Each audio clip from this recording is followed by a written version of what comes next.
You are now tuned in to Go Time Dolphins with Charlie Touche and Kadeem Simmons, the Miami Dolphins podcast that's for the fans and by the fans.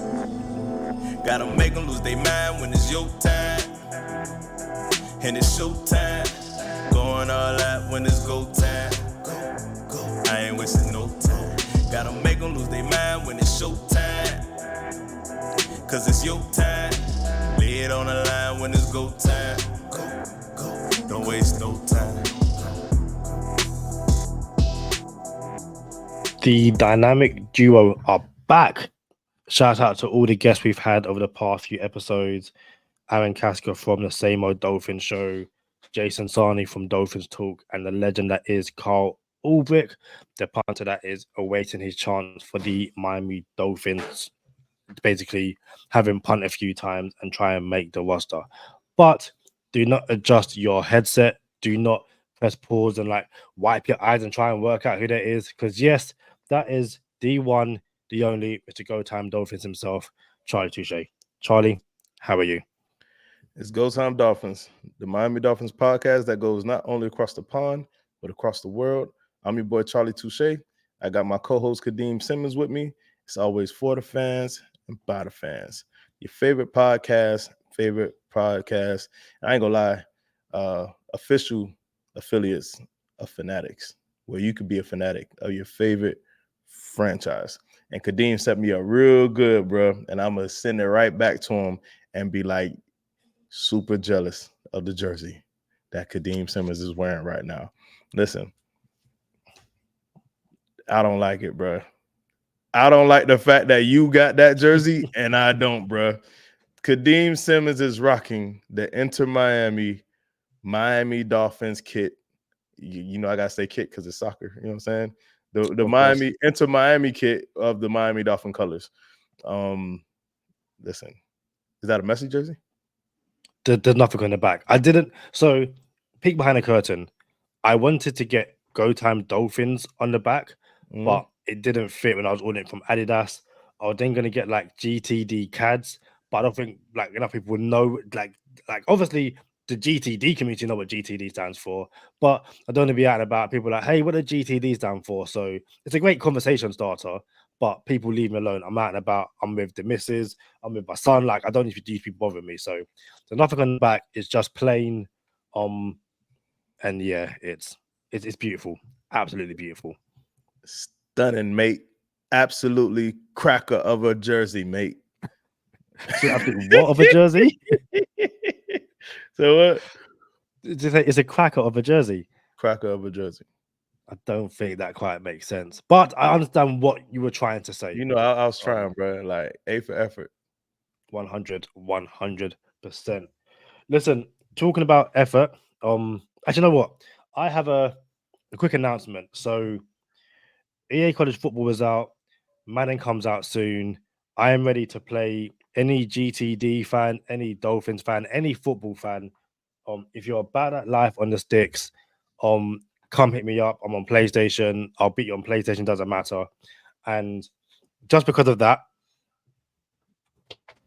I am announcing myself as the GTD Madden champion. I've got my belt right here. The GTD Madden or EA College Football champion. If you're about that life, shout me. I'm just saying, I got the belt right here, right now. And I have a question for you, Charlie. Speaking about champions, we had a question from DC Kai Kid, and he asked, "What's happening with fantasy football?" I'm not taking part. I'm not a fantasy football guy, but yeah, fantasy football, GTD league. It doesn't matter what's happening with fantasy football. Let me stop. Shout out to the self-proclaimed college football champion Kadeem Simmons because he says he has the belt. But if you lose and someone challenges you and you lose, do you mail the belt to him? If not, it's not legit. I'm not losing. So there's no belt being mailed anywhere. The most I'll do is I won't wear the belt, but this is my belt. It's like in wrestling or even UFC. I assume when you beat the champion, they give you your own belt. I'm not giving you my belt. This is my belt. So shout out to DC Kai Kid. We should say, hey, DC Kai Kid, you can only play in this year's fantasy football league if you come to the episode and talk about your quarterbacks rankings list. But we're not gonna say that because we better than that here on GTD. You feel me? But it is fantasy football season, and ironically enough, I just spoke with the returning champ. Well, actually, I don't know what his team name was, so I know him as John Phenomenon because that's my dog. But I don't know what his team name was, but he was the returning champ. He run the Go Time Dolphins fantasy football league last season. And I had to get him to come back like, hey bro, you the champ. Need you to bring your ring and your $300 back to Go Time Dolphins so you could defend your championship. So we're actually setting it up. I guess y'all just gonna have to keep listening and find out when, where, how you can be a part of the Go Time Dolphins Fantasy Football League, and we'll go from there. Right now, we didn't put out any information, but we're gonna tighten up and we're gonna start getting the wheels turning on the Go Time Dolphins Annual Fantasy Football League. This will be the third season. I like it. It'll be the third season. What we got this week, Kadeem? We have. Is this the first time we've played the Falcons since we played them in London? And I said they were buns and trash and they beat us. Bro, not only did you say they were buns, bro, you said it so adamantly. You're like, I'm not worried about this. The defense is buns. I'm not worried about them. I like, dang, I ain't never seen my dog this animated. You know what I'm saying? He was just sure we were gonna. I'm not worried about it, bro. That was honestly, Kadeem. There's some highlights that I have on in the. Was this the fifth season of Go Time Dolphins? We're going into the fifth season. Yes, I can double check because I keep another stuff. 2020. Yeah, this is season 5, episode. What am I looking at? Season 5, episode 29. This is that episode. In 5 seasons of Go Time Dolphins, I have some favorite moments. Here's a couple of them. When Javon Holland was on, but it's not that he was just on. It's when he left. And then we went into bonus time. And we didn't say no words. It was just like did that actually happen? Like did dude, that really? Yeah. Like, dude, I like, bruh. He was like, dude. I like, bruh. Like, dude. That moment will live forever. Oh man, that was such a good moment. But that's one of my favorite moments. Let's see another favorite moment. Oh man, there's so many. I don't want to undervalue any of them. Man, when Kadeem told me he was getting married, bro, I ain't gonna lie. That was a good moment for me. One of my favorite moments when he told me he was getting married on air, and when Sherrod Steve said he was having a jit. I'm like, what? Yeah. Bro, yep, like, love that moment. I don't know if people knew it or not, but I almost started tearing up. I like, yo, this is crazy. And I'm almost tearing up for this dude that I met in the Uber that has become a great friend of mine and supports the podcast like no other. You know what I'm saying? So there's been some good moments. And in that one, the schedule release of 2021, maybe. Yeah, we've been after COVID. It was post-COVID? Yeah, post-COVID, yeah. Okay. We'll go. No. So I know. All right, it don't matter. We're not doing that. Well, yeah, because Tua played. Yeah.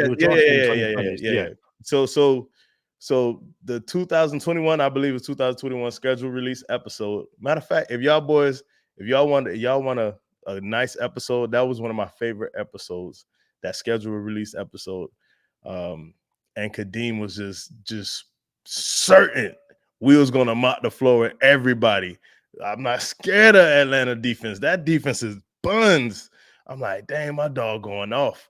But that was another good moment. There's been more good moments, but this is not the memory lane episode. This is the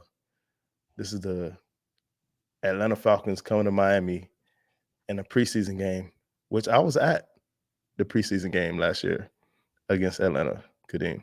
And I seen my soon to be fantasy football running back and Bijan Robinson on the field, but I didn't get him in the draft, so someone sniped him. But I didn't appreciate that.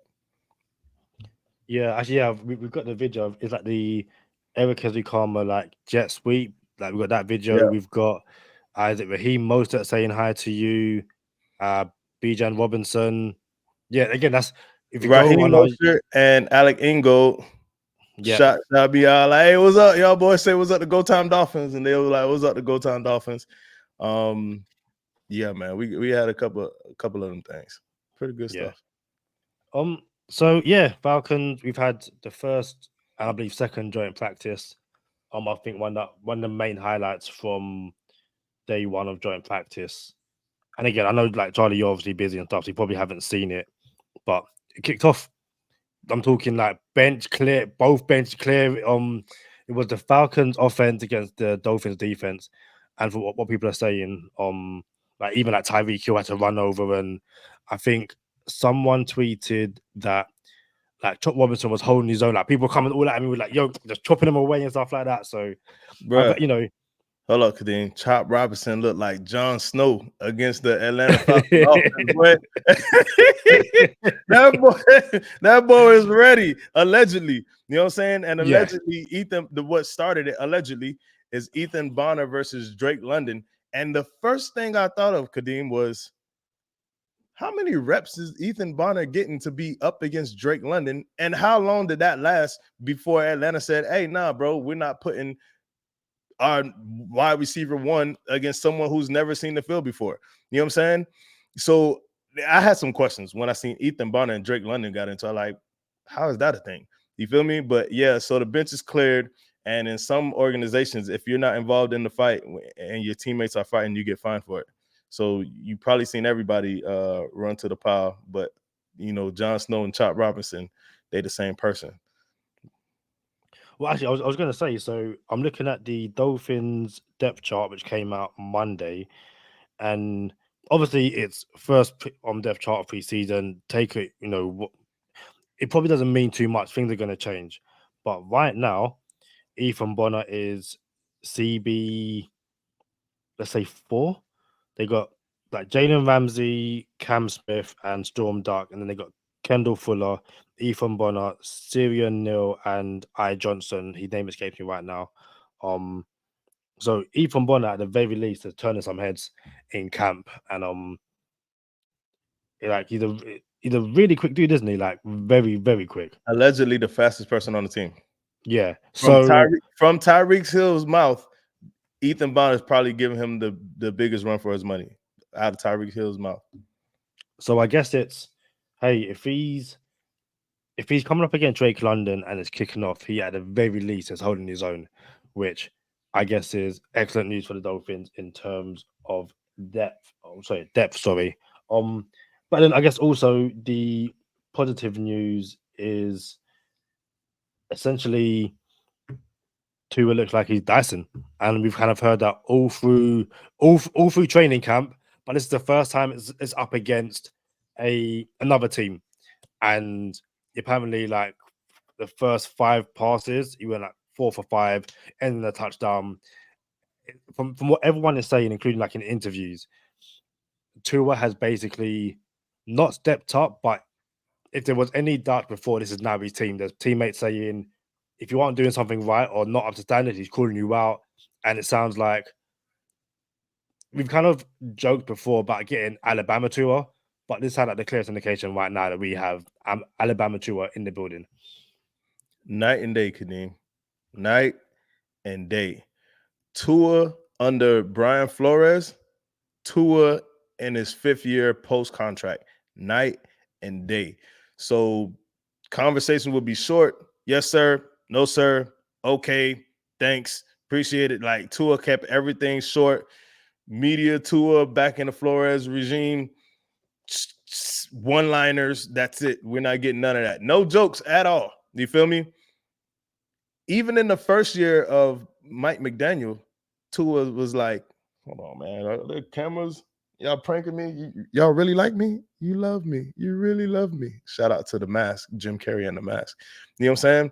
So Tua didn't believe that there were actually people in the building that believed in him.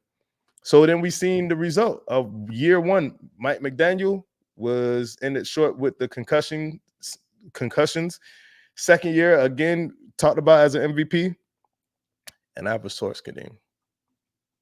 You know how I feel about sources, but since it's my source, I feel better about it.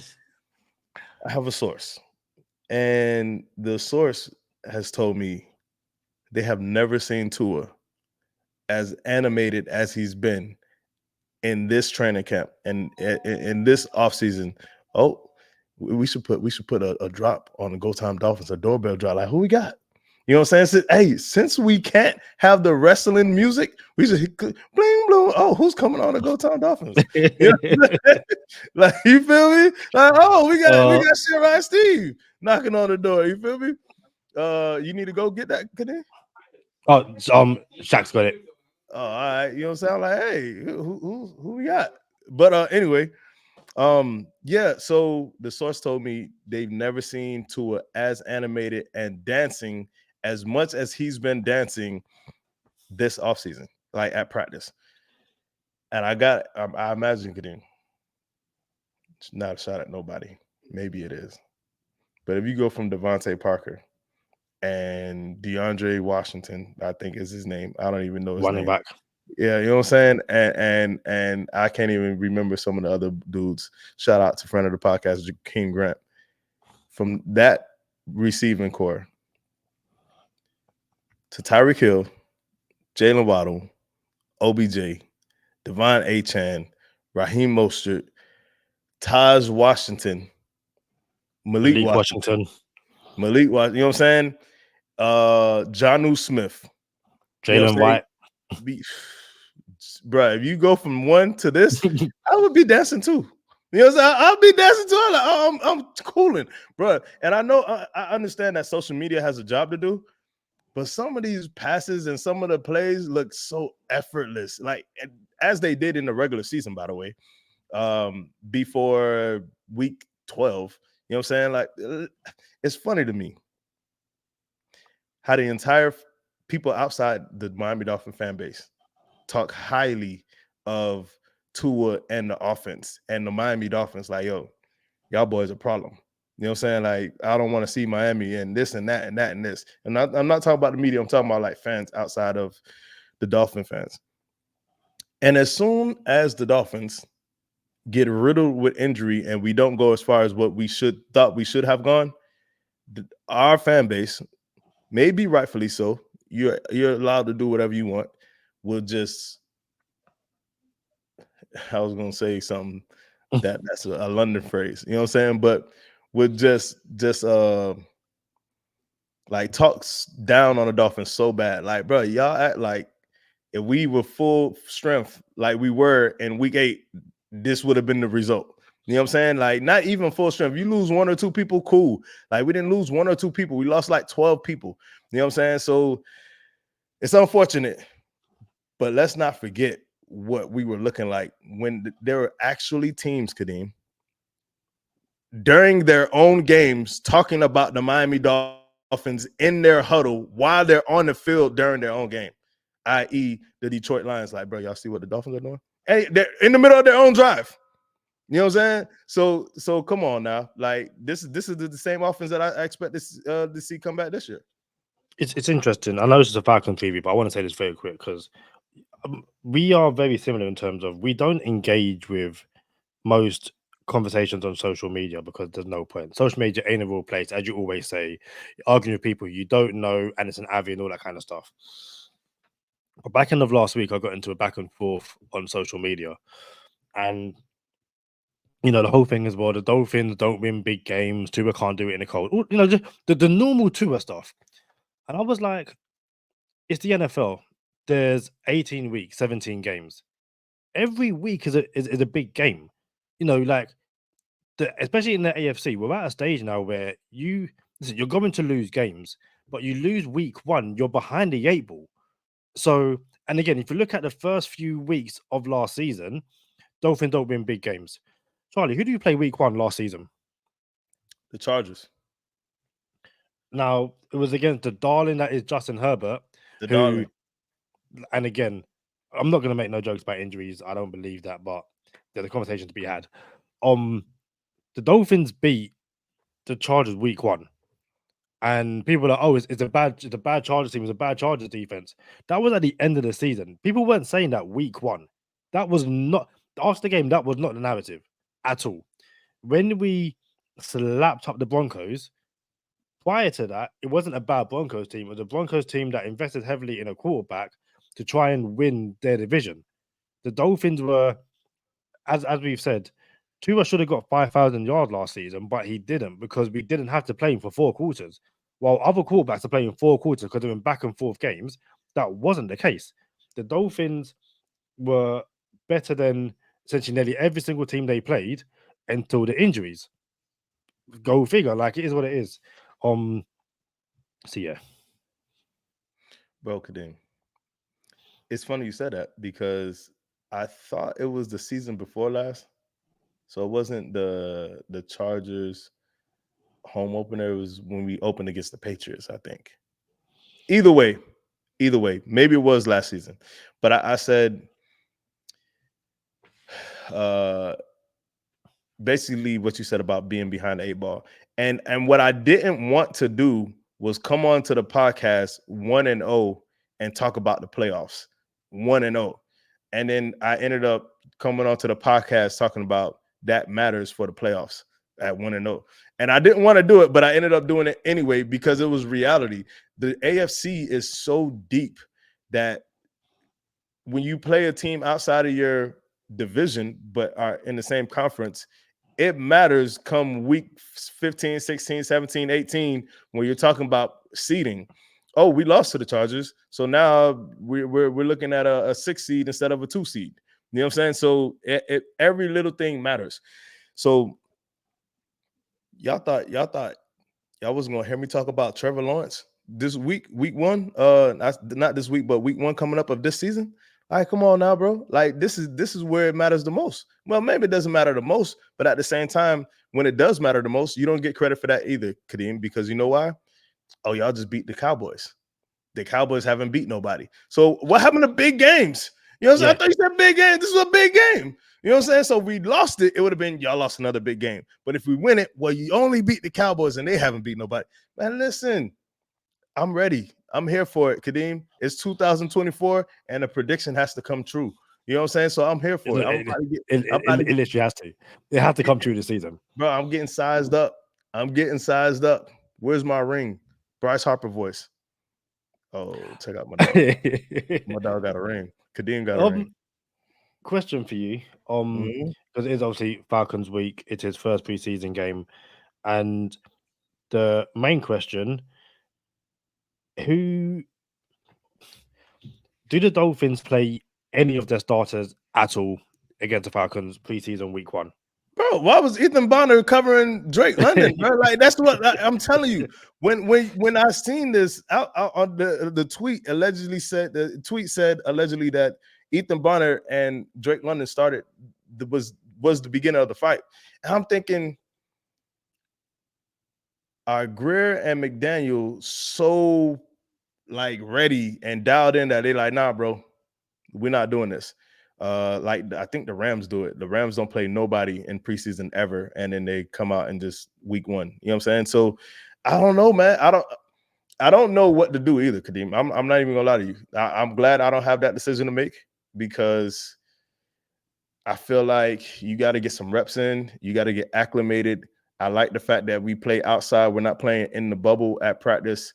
You got to get acclimated to the weather. It was raining the other day. Cool, let's go play in the rain. You feel me? My thing is, I think this is why people are okay with losing preseason games. Not losing preseason games. I mean, removing preseason games from the schedule because they can have joint practices where it effectively is the exact same thing as a preseason game. I don't like removing preseason games because it gives it's opportunity for people like undrafted people, right? So I don't know what to do in this regard when it comes to, should we play people in the preseason? Should we not play people in the preseason? If someone tears a ACL in the preseason, does it mean it would have happened week 1 on the same field? I don't know. You know what I'm saying? So, but I do know we're deep at receiver, Kadeem. We're deep on the offensive side of the ball, except that O-line. And as many times as McDaniel and Greer want to say, "Oh, everybody else was worried about it. We weren't worried about it." Y'all not selling that to me this year. You know what I'm saying? Because that year that the Chiefs did not win the Super Bowl or didn't win the AFC Championship was because they didn't have an O-line. You know what I'm saying? And every time the Chiefs had a good O-line, they won it. You feel me? So at the end of the day, you could be all flashing lights, but you still need that. It still starts in the trenches. Shout out to Ricky Watson. Ricky Watson again. Me and him had a conversation on social media. I'm open to genuine debate. I don't mind it. I just don't make it personal. But Ricky Watson put out a tweet basically saying preseason isn't necessary, and the COVID year 2020, when there were no preseason games, it showed that teams are still winning. You know, all that kind of stuff. It's an episode I do want to, like, a full genuine episode. Do we still need preseason? And yeah, I can understand. You know, people say, you know, prime example. What 2017, 2018? Raekwon McMillan, second round draft pick, first preseason game, opening kickoff, collision, out for the season. That's his rookie year done. Now, you know, people will say, well, if there's no preseason games, you know, does that injury happen?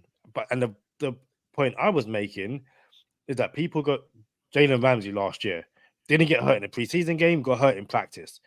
It's a contact sport, be it in preseason, be it season, be it in training. Look at Dre Greenlaw, running onto the field in a Super Bowl, injury, ACL done. Like you can't get rid of injuries. So I don't believe in getting rid of preseason. I do believe that, you know, NFL players, because the NFL isn't the only sport, major league sport, that has preseason. All sports have it because players genuinely believe that they need those reps, need to shake off the rust and stuff like that. In regards to the Dolphins and playing starters and stuff like that, there's a part of me that believes if you're hosting the game, maybe there's a small obligation to build some of the starters. Because for some people, the only time they are going to get to see the people live is home preseason games. So I can somewhat understand that argument. And again, now that we've lost that week 4 preseason game, even though the starters didn't play in that at all, you are losing. Like, you know, you've lost 60 minutes of game tape basically. The joint practices, again, it's still not preseason isn't full game speed, but if there's like a ranking, I guess, in terms of, you know, league match, the league match, that makes sense, right? Kind of, but I kind of know what you're talking about because you on the other side of the world. Yeah, like season game, preseason game, joint practice. That to me is like the level of intensity. I think you do need preseason games at the very least, and it's a very long-winded way of saying I do think we see the starters for, at the very least, one drive. If the starting offense drives down the field, touchdown, beat, one play, 7 plays, it doesn't matter. They'll be like, cool, job done. Out you go, rest. If, you know, was it last year where the opening pass to for an interception, everyone's like, he's cooked. And it's like, guys, what we do? And I was happy that I seen it. I'm like, yo, I'm glad you got that out of the way. You know what I'm Yeah. saying? I'm glad we got that out of the way. And then Yeah. came out and threw 4,600 yards in the season and 29 touchdowns. Yeah. So I think, yeah, if the opening drive is successful, even if it's a field goal, cool, you've done your job, off you go, relax. If that was quite ugly, you guys are going to stay out there to try and iron some things out. I think it's 2 drives, absolute maximum. But yeah, that's my thought on it. And what game do they play? You know what I'm saying? I don't think it's the first game. I think it's the last game. I don't even remember. I think when there were 4 preseason games, I think the league had like a unanimous the third game is the dress rehearsal game. Yeah. And then they removed that 4th game, and now everybody does it different around the league what the dress rehearsal game is. So I wonder what game it's going to be. You get a bye week after the last preseason game. You get 2 weeks from the last preseason game to the regular season. So I wonder if it's going to be the starters for the first half of the last preseason game, and then that's it. And you don't see them for 2 weeks and a half. So my thing is, you got Jacksonville first. That game matters. That's the game you got to win. Then you got Buffalo after that. Another game you have to win. If you don't play preseason and you just rely on practice and joint practices, only the person driving the car knows how the car feels when you drive it. You know what I'm saying? If I'm outside looking in, it's hard to tell. But if you drive this car every day, Coach McDaniel, you know, and he knows better than most because he's calling the plays. He's the play caller. He has a very intimate relationship with his offense and his team. If he says no preseason, I gotta trust it. And if he says we need preseason, let's get these boys some reps, I gotta trust it. You know what I'm saying? So I don't know how I feel about going into Jacksonville and playing Jacksonville and Buffalo without a preseason game. And I know maybe the Patriots and the Bengals are notorious for this, starting off slow. Patriots used to start off slow. Peak New England Patriots will start off slow, and then the Bengals still to this day still start off slow, and then get it going later. I don't know how I feel about that, especially with these Dolphin fans. Like, it just be, I don't want to listen to nobody. You know what I'm saying? If we start off 0-2, you know what I'm saying? Yeah. So I don't know, Kadeem. This is a genuine. I don't have a real response about like who should play in preseason. Should we have the starters in preseason? All I do know is we should have preseason games. I know that much, but I don't know how many people we should dress, how many snaps they should make, and all this other. I don't know, man. I think again, specifically for the Dolphins, McDaniel's first season, I get it, guys. It's a brand new system. We might need to play you guys in a bit more snaps in preseason because, again, it's that lingo, it's the playbook, all that kind of stuff. Season 2, okay, you guys are a bit more advanced, but I still need a few more preseason games. It's the third season for guys like Tua, Waddle, Hill, friend of the podcast, Austin Jackson, Raheem Mostert. For guys like that, I don't think they really need a preseason because that playbook should be literally a genuine second, if not first language to those guys. So again, I can make a case for not seeing the offense out there too much, if at all, and especially guys that have been in the system for 3 years. The defense, on the other hand, it's a brand new system for you guys. Coach Weaver might want a few reps during the preseason, also for him to be like, hey, do you know what? I'm the DC. I'm calling plays. I need to get up to speed with this and also with these guys as well. So you might see a bit more of the defense.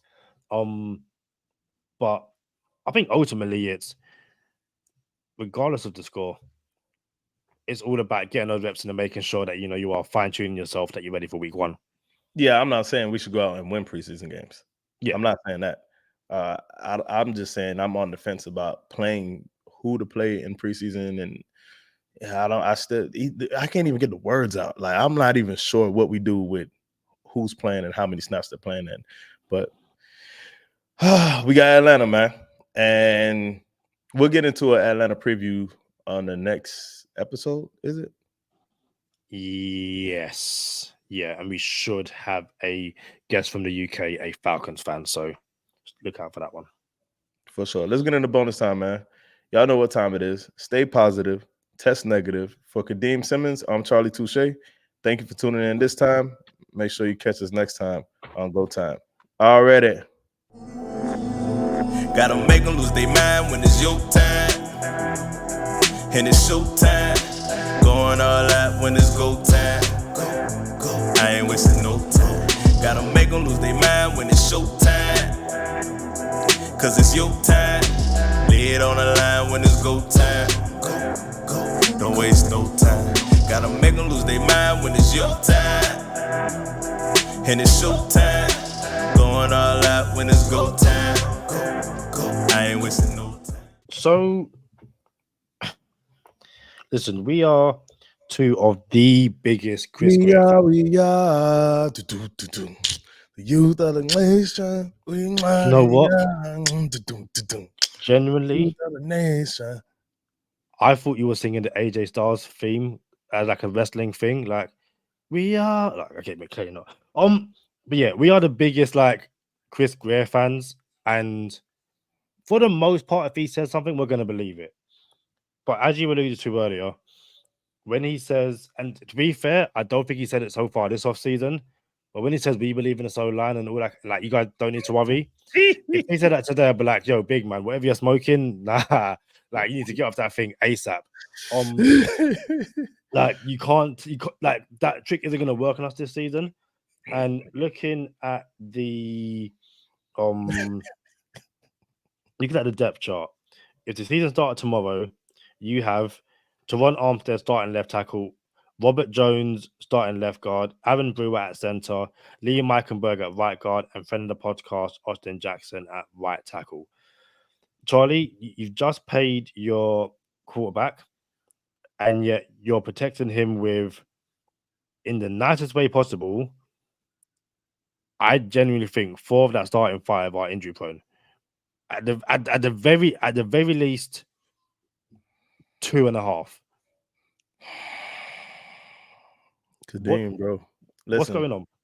I cannot defend Chris Greer here. I can't. And to be fair, Chris Greer delivers in so many times, so many other places, and he's so good at this, and he does good at that. And then his strength is this, but his weakness is that. You know what I'm saying? Listen, I'm not mad because he's hit on so many other things and he's got so many other things right. You know what I'm saying? Like Chris Greer has delivered and given us in our lifetime the best Miami Dolphins roster ever. How can we be mad at that? You know what I'm saying? So now it's just, come on, bro. Like listen, this next season coming up, bro, I need all in on just O-line. Please and thank you.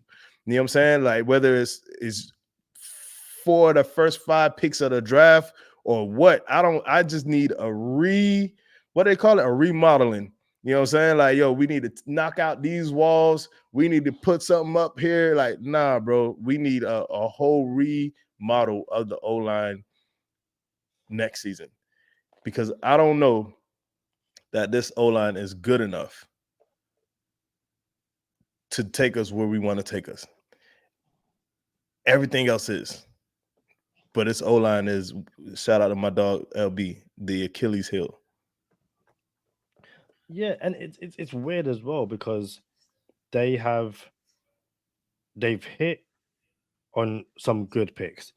The reason friend of the podcast, Robert Hunt, is in Carolina getting paid that money is because of how well the Dolphins drafted. You have secured your bookend tackles in friend of the podcast, Austin Jackson, and you hope Patrick Paul pans out. You also obviously have Teron Armstead there when healthy. But I think the issue with this offensive line is that it is so weak on the interior, which is not a good thing, and it can't stay healthy. And that's just been throughout Chris Greer's tenure as the sole, I'm picking these guys in the draft, I'm making the trades and stuff like that. I sometimes feel like people think it's Madden and you can just go and get any starting offensive lineman. It doesn't work like that. Teams aren't trading starting offensive linemen like for peanuts. It's just not happening. Yes, the Dolphins have a lot of, I think they have like 36 million in cap space right now. But the smarter guys have worked out that as it stands, the Dolphins are like 80 million over the cap next year, and you're going to need to carry basically every single penny of what we have, of the pace we have next year in this year into next year, so that we can make the restructures and have, you know, money to go and make some stuff in free agency and stuff like that. So that's a very long-winded way of saying I don't know how he fixed his offensive line, but he needs to. Again, if you haven't checked it out already, check out our episode of Jason Sarney. He speaks about the offensive line. He talks about some like the snapping issues, which we believe was an issue the first few days, isn't so much an issue now.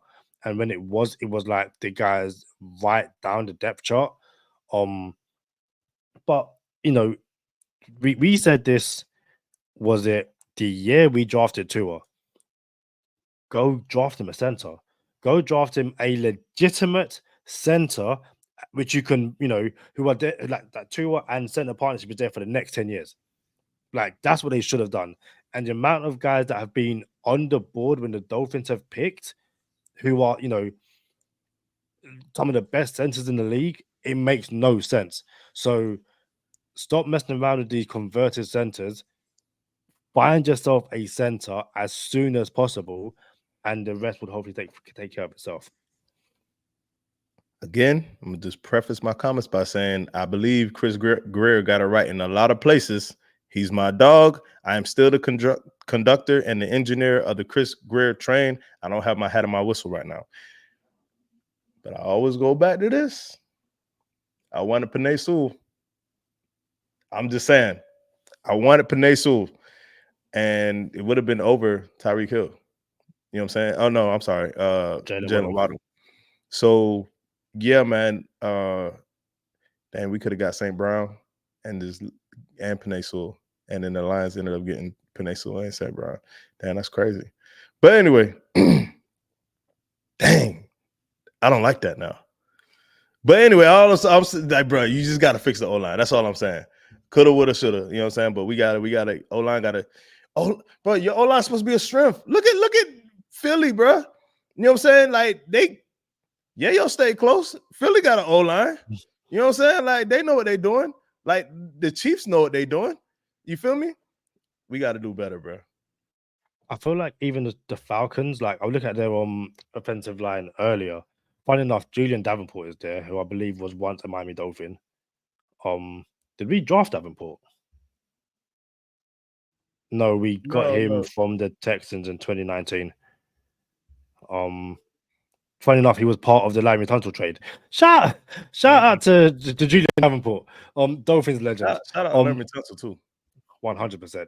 But you know, like guys like Caleb McGarry and Chris Lindstrom, who, you know, drafted quite early by the Falcons, had a rough few, you know, first years, but now are centerpieces of that offensive line. The Dolphins they need to find a way to, especially by week one, you need to fix that interior offensive line. Connor Williams ain't coming back, but something needs to give. And no, this is it. This is what we're going with. There's no new additions by week one. This is it. Get us out of here. Guys, thank you for joining us once again. Thank you to all our guests over the next few weeks. I've put the belt away, but again, if anyone wants that smoke, shout me. Madden, when it comes out, college football right now, I've got you. As Charlie said earlier, stay tuned for details on fantasy. And I didn't say this earlier, but as you guys know, follow us on all the good socials. And if you're feeling extra generous, follow us or subscribe to our Patreon, where you will get, stuff like easy money that's returning very, very soon. Like extra point is still going. So all the good stuff. And essentially, yeah, until then, we shall see you soon. Peace.